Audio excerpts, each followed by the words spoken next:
मैं विशेष रूप से वेलकम करता हूं रोटरी क्लब ऑफ चाणक्य का, जिनके सहयोग से आज ये कार्यक्रम संपन्न होने जा रहा और हम सभी को आज एक बहुमूल्य समय हमारे चीफ गेस्ट डॉक्टर विनय जी ने यहाँ पे दिया है, जो कि बहुत ही वैल्यूएबल और ज्ञानवर्धक होने वाला है। एक छोटी सी कहानी मुझे याद आती है वैसे, कि महात्मा बुद्ध एक बार अपने शिष्यों के साथ कहीं जा रहे थे, तो उनका एक शिष्य जो था वो बड़ा गुस्सैल था, रह रह गुस्सा उसको आने लग जाता था।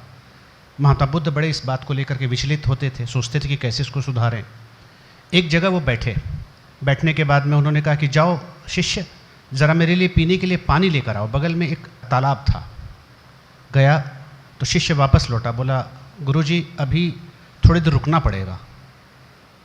महात्मा बुद्ध ने पूछा क्यों रुकना पड़ेगा? बोला इसलिए क्योंकि अभी उसी तालाब से एक हाथियों का झुंड अभी पार किया है, तो पानी बहुत गंदा है। बोला ठीक। थोड़ी देर के बाद उन्होंने कहा कि जाओ मेरे लिए पानी लेकर आओ। फिर वो गया, देखा कि फिर लौटा, बोला कि गुरुजी अभी भी थोड़ी गंदगी उसमें है, थोड़ा समय लगेगा उसको ठीक होने में। थोड़ी देर के बाद वो गया और जाकर के पानी लेकर के आ गया। महात्मा बुद्ध ने उसको कहा कि तुमने इस दृष्टांत से कुछ सीखा? तो उस शिष्य को कुछ समझ में नहीं आया। उसने कहा कि जब हमारे जीवन में जब हम बहुत ज़्यादा अहंकार, क्रोध, दुख से भरे रहते हैं, तो थोड़े समय के लिए हमें अपने मन को शांत छोड़ देना चाहिए। जिस प्रकार हाथियों का झुंड गुजरा और पूरा पानी गंदा हो गया, उसी तरह से हमारे मन की गंदगी को हमको धीरे धीरे नीचे बैठने देना चाहिए। जिसके बाद वो पानी बिल्कुल जिस तरह से साफ नज़र आया, वैसे ही तुम्हें उसके बाद जब उस समय को तुम निकाल देते हो, तो तुम्हें सही का सही और गलत का गलत नज़र आने लग जाएगा। First of all, I would like, it's my distinct honor and privilege to welcome all of you to this vital seminar on mental well-being.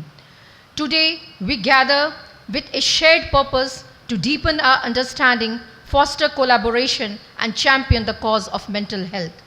In recent years, the importance of mental well-being has come to the forefront of public discourse.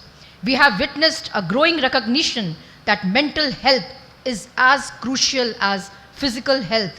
फिर मैं यहाँ पे इसलिए हूँ क्योंकि ये जगह आशीष जी ने इतनी खूबसूरत जगह बनाई है, और आशीष जी से मेरा रिश्ता बड़ा पुराना है। जब राजेंद्र नगर में एक किराए के भवन में इन्होंने शुरू किया था अपना संस्थान, और तब से संस्थान फलता जा रहा है, फूलता जा रहा है और लगातार विस्तार होता जा रहा है। एक के बाद 3 संस्थान, और अब सब कुछ संस्थान का अपना है। तो ये अपने आप में एक प्रेरक बात है।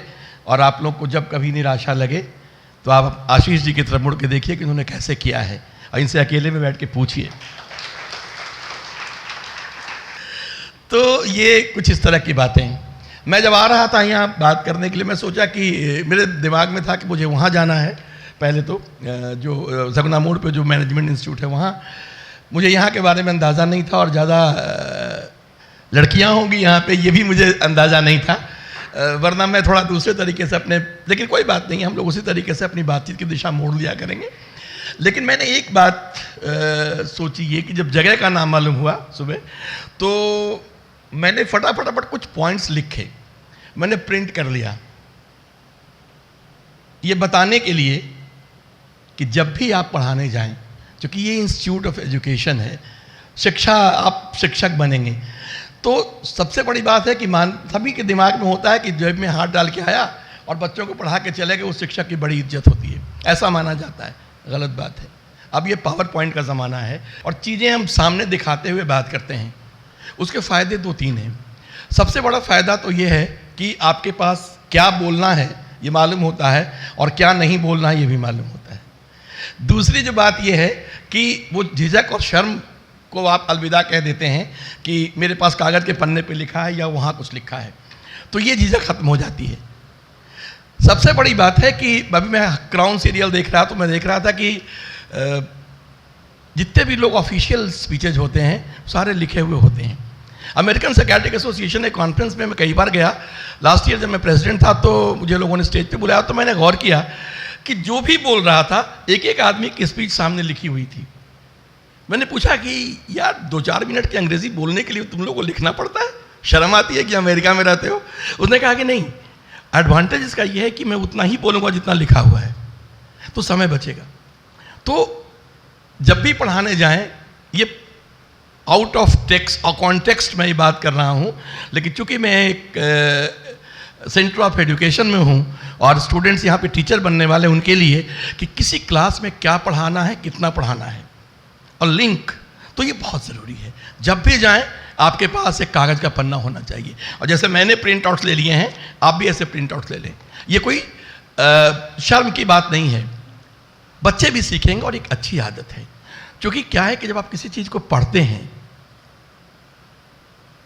तो एक बात होती है, और जब नोट करते हैं तो दूसरी बात होती है। जब आप पढ़ते हैं, एक दिल्ली विश्वविद्यालय के प्रोफेसर है रामेश्वर राय जी, बड़ा अच्छा कहते हैं इस पर कि जब आप पढ़ते हैं तो समझिए नदी को देखते हैं, और जब नोट्स लेते हैं तो आप नदी में उतर जाते हैं।